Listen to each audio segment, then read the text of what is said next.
Sir বললেন যে মানে তার এলিয়েনেশনের কথাটা যখন কোনো মানে কলকাতা কেন্দ্রিক কয়েকটি বিশ্ববিদ্যালয়ে আসলে, আমি উত্তরবঙ্গ থেকে আসছি, আমার বাড়ি বালুরঘাট বলে একটা জায়গায়।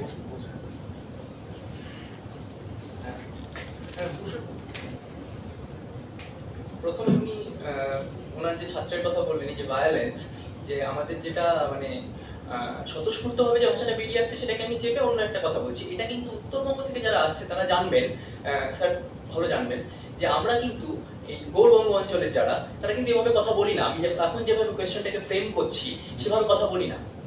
আমরা যখন নিজেদের মধ্যে যখন মালদায় কথা বলবো, বালুরঘাটে কথা বলবো, রায়গঞ্জে কথা বলবো, তখন কিন্তু এভাবে বলি না। এবার এর সাথে একটা বৃহত্তর রাজনীতি আছে, যেটা পরে এই যে খোলাখুলি ভাবেই বলছি আর কি, এই যে কেন এরা বাড়ছে আপনি বললেন না, উত্তরবঙ্গের একটা বৃহত্তর অঞ্চল জুড়ে মানুষের মধ্যে কলকাতা কেন্দ্রিক এই যে আরবান এলিটস, এদের প্রতি একটা অসন্তোষ বলুন, ঘৃণা বলুন, এটা কিন্তু আছে। এই ভাষা, কালচার, মানে ইউরোসেন্ট্রিসিজমের মতন ক্যালকাটা সেন্ট্রিক একাডেমিক কালচার এর প্রতি না একটা বিতৃষ্ণা বলুন, যাই বলুন, আছে। এটাই কিন্তু মানে এই ভাগ গুলেই এই ধরনের উগ্র রাজনৈতিক চিন্তাগুলো আস্তে আস্তে বোধহয় ঢুকছে। আমরা সেভাবে কিন্তু আপনি ভেবে দেখুন, বাংলার যেগুলো বিদ্যাচর্চার জায়গা উত্তরবঙ্গে কটা আছে, সেই অর্থে একাডেমিক সেন্টার্স অফ এক্সেলেন্স বলি যেগুলোকে আমরা, নেই। আপনাকে কাজ করতে, আমাকে বালুরঘাটের ছেলে পড়তে আন্ডার গ্রাজুয়েট ডিগ্রি করতে আসতে হয়েছে কলকাতায়।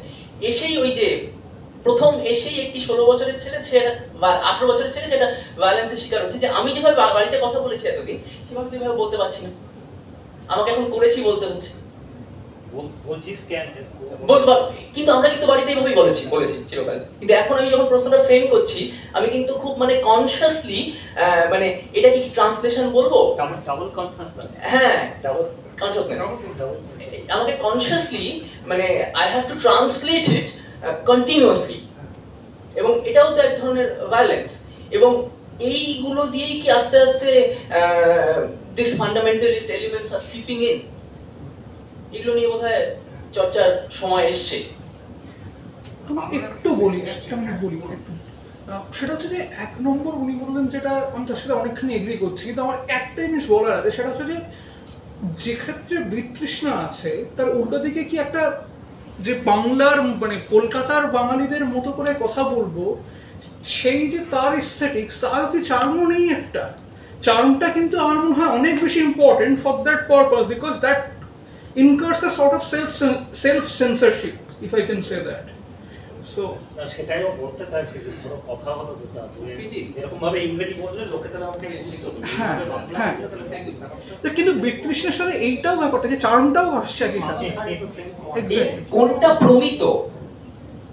প্রমিত, আমাদের মধ্যে একটা ইয়ে আছে যে বাংলার এইটা প্রমিত রূপ, হ্যাঁ, রাঢ়ী বাংলা বা যেটাই আমরা বলি না কেন, সেটা প্রমিত রূপ। তো আমাদের এই যে ফিট ইন করার মানে একটা চেষ্টা, যে আপনি যেটা বললেন সেটা যে নেই একদম, তো তা তো নয়, অবশ্যই আছে। আমি কি এখন এসে যদি আমি আমার মতন করে কথা বলি, সেটা কি আপনারা গ্রহণ করবেন না? করবেন হয়তো। কিন্তু আপনি যেটা বললেন, এই এস্থেটিক চার্ম বলুন, যাই বলুন না কেন, কিন্তু তার মধ্যে যে the element of violence is not there, এটা কিন্তু বলা যাবে না। অবশ্যই this charm also entails violence. আমি যেটা কথা যোগ করতে চাই সেটা হচ্ছে কি, because I have been in Calcutta University, যেখানে একটা ক্লাসে প্রায় 250 লোক ছিল, তারা বিভিন্ন প্রান্ত থেকে আসছে, চার্মটা অবশ্যই রয়েছে। বাট দ্য মোমেন্ট একটা কলকাতার ছেলে দেখছে যে ও বাইরে থেকে আসছে, ইমিডিয়েটলি সে তাকে সাবসার্ভিয়েন্ট কিংবা তার থেকে ব্যাকওয়ার্ডস মনে করে দূরে সরিয়ে দিচ্ছে। তো একজন যখন একটা প্রচন্ড আশা নিয়ে, একটা চার্ম নিয়ে আসছে যে আমি অ্যাকসেপ্টেড হব, একটা আমি ফিট ইন করতে পারবো, তাকে যখন বারবার মনে করিয়ে দেওয়া হচ্ছে যে সে এখানে নয়, তার একটা রিয়াকশনারি একটা মানে হিসেবেও কিন্তু ওই জায়গাটা চলে আসে বিতৃষ্ণা, যে আমি যেহেতু ফিট ইন করতে পারছি না, বা আমার নিজস্বতা ইন্ডিভিজুয়ালিটাকে নেওয়া হচ্ছে না, বা আমি ওদের মতো হওয়ার চেষ্টা করা সত্ত্বেও তারা আমাকে নিচ্ছে না, সেখান থেকেও কিন্তু এই জায়গাটা চলে আসে যে I do not want to be a part of this, or do not want to subscribe to this particular মানে what should I say this academic circle কিন্তু আবার অদ্ভুতভাবে যেটা হ্যাঁ মানে চার্মের বিষয়টা হ্যাঁ বড় মানে কথা হচ্ছিল আমি বলছি 140 কোটি দেশে একটা জেএনইউ, একটা যাদবপুর, একটা প্রেসিডেন্সি। ওয়াই আমার এটা থেকে প্রশ্নটা শুরু হওয়া উচিত। হ্যাঁ অবশ্যই ওয়াই 140 কোটি দেশে 3টে ইনস্টিটিউশন। আমি প্রেসিডেন্সিতে পড়ি, আমার এটা এই নামে আমি একটা লেখা লিখব। সমস্ত গ্রেট পিপল দেখো তারা সো মানে illuminating about their nostalgia of presidency পড়ে অবশ্যই। সো আমার মনে হয় প্রেসিডেন্সি সবাই করতে যেতে পারবে না, এত জনসংখ্যা সবাই ওই বাড়িটা যেতে পারবে না।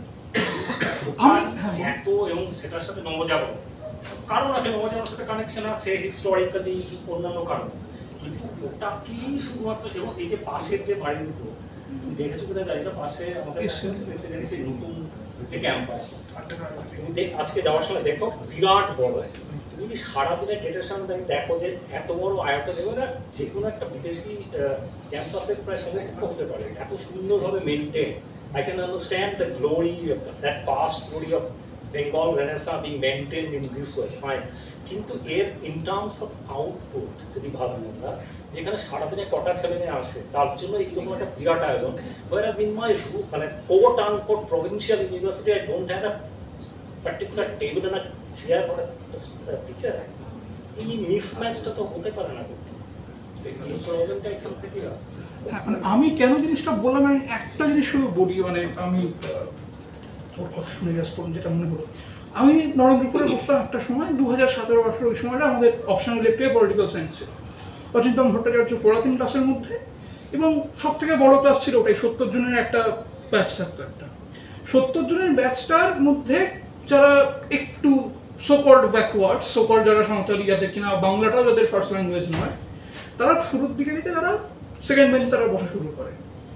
একটা সময় আসে অচিন্তন ভট্টাচার্য অসম্ভব সুন্দর অ্যাকসেন্টে বলতে পারতেন, সকল সুন্দর আবার বলছি, এবং তাদের কথার প্রথম ধাপ ছিল কি সুন্দর করে স্যার বলতে পারেন ইংরেজিটা। তারপর তারা সেকেন্ড বেঞ্চ থেকে তারা এই লাস্ট বেঞ্চ থেকে তারা আস্তে আস্তে ফার্স্ট বেঞ্চে বসা শুরু করে, just to hear about the accent part. So this part is also very important, that whether the aesthetics of charm, whatever we can call it. এই স্যাসকিটাইজেশনটা সবাই বুঝতে পারে।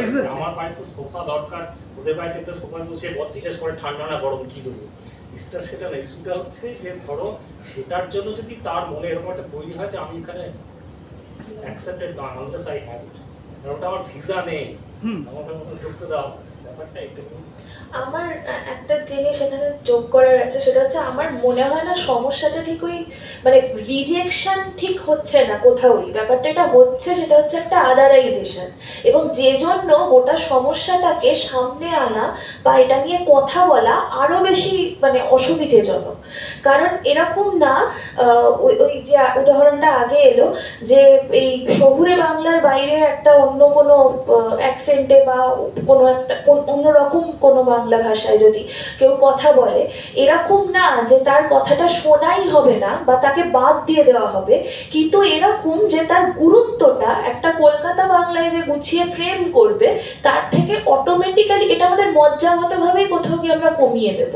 তো এই যে একটা খুব মানে এটা খুব অ্যাবস্ট্রাক্ট একটা হায়ারার্কি তৈরি হচ্ছে কোথাও গিয়ে, এবং সেই জন্যই এটা নিয়ে ডিল করা বোধহয় আরো প্রবলেমেটিক, কারণ এর খাতায় কলমে কোনো সেই কক্ষে একদম বাইনারি প্রমাণ থাকছে না আর কি, এটা আমার মনে হয়। এবং এটার সাথে ওই আলেখ্য যেটা বললো যে এই চার্মটা, তো মানে চার্মের প্রসঙ্গে যেটা বলো সেটা হচ্ছে মুগ্ধতা তো থাকতেই পারে, যে আমার এই দেশের অ্যাকসেন্ট মানে ভালো লাগে, তো আমি মুগ্ধ এইভাবে কথা বলে।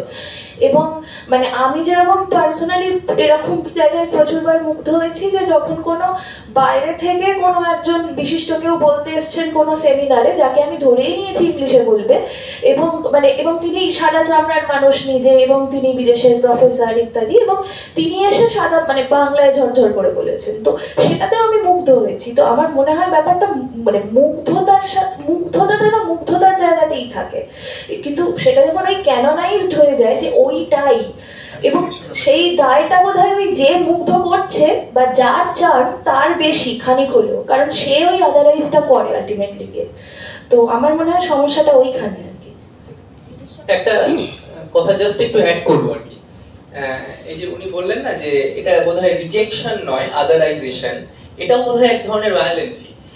মানে আমার কিন্তু রিজেকশনই মনে হবে, কিন্তু he or she who has not been rejected ওটাকে মানে সিমেন্টিক্স ব্যাপারটা তো খুবই গোলমেলে, যে মানে আমি যেটাকে রিজেকশন বলবো, অন্য কেউ সেটাকে আদারাইজেশন বলবে, অন্য কেউ হয়তো একদম এলিনেশন বলবে, কিন্তু the thing that we people feel every day, হ্যাঁ, সেটা ওই যে কখনোই অ্যাবস্ট্রাক্ট নয়, it is very much concrete, and people coming from the fringes যারা আসছে তারা they are feeling this concrete thing every day, and they are facing it in the institutions, they are facing it in the streets everywhere, হ্যাঁ, এবং এইটা মানে খুবই, মানে আমার কাছে তো খুব একটা কংক্রিট বলেই মনে হয়েছে। আর এই যে অন্য রকম, মানে এই অন্য রকমের প্রতি মানে আমাদের মানে কি বলবো, মানে তাকে না জানার চেষ্টা, তাকে তার সাথে এনগেজ না করার একটা প্রবণতা, এটা কি হ্যাঁ স্টিরিওটাইপ করে দেওয়া যে সেটা অন্য রকম।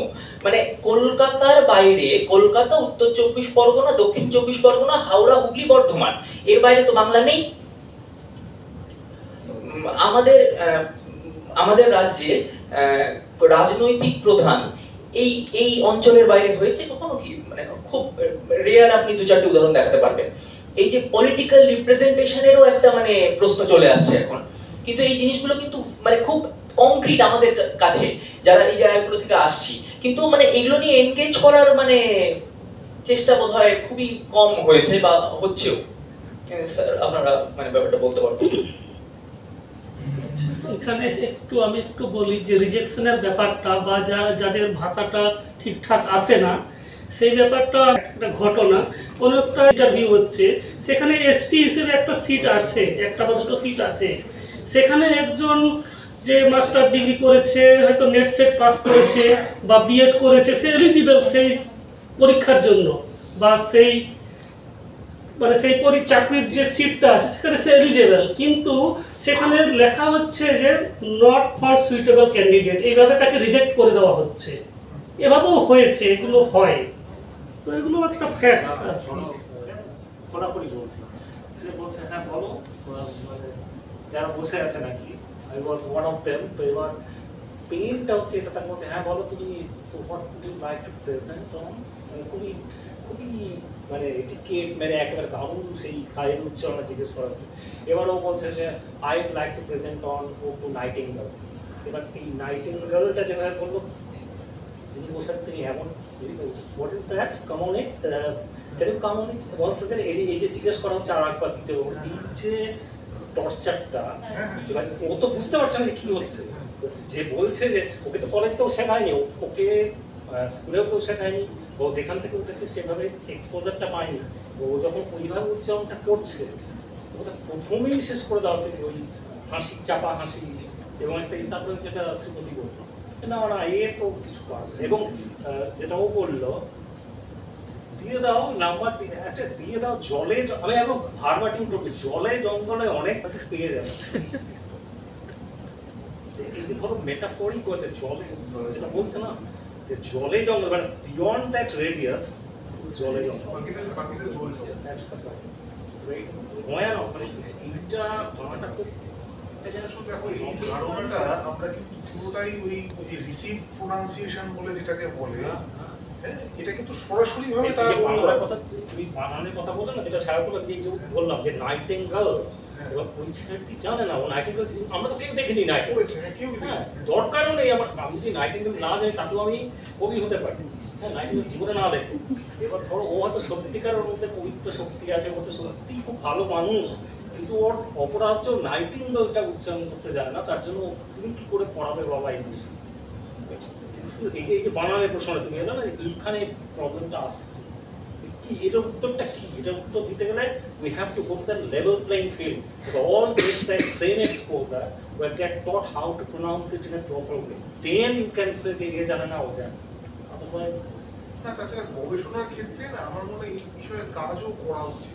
হ্যাঁ হ্যাঁ, এই জন্যই তো এই কথাগুলো, এই জন্য বললাম যে হওয়া দরকার। এগুলো তো কোথায় হয়? এই আলোচনা আর অন্য কোথাও হবে বলে এবং এই যে ছক ভাঙা হয় না, প্রত্যেকটা ক্ষেত্রে এই যে কনফারেন্সগুলো হয়, একটা ঘটা করে সার্টিফিকেট দেওয়া হয়, মানে পুরোটার মধ্যে একটা স্ট্রাকচার আছে কনফারেন্সগুলো, যে কোনো কিছু খুব স্ট্রাকচার করতে হয়, সেটাকে ভাঙতে গেলে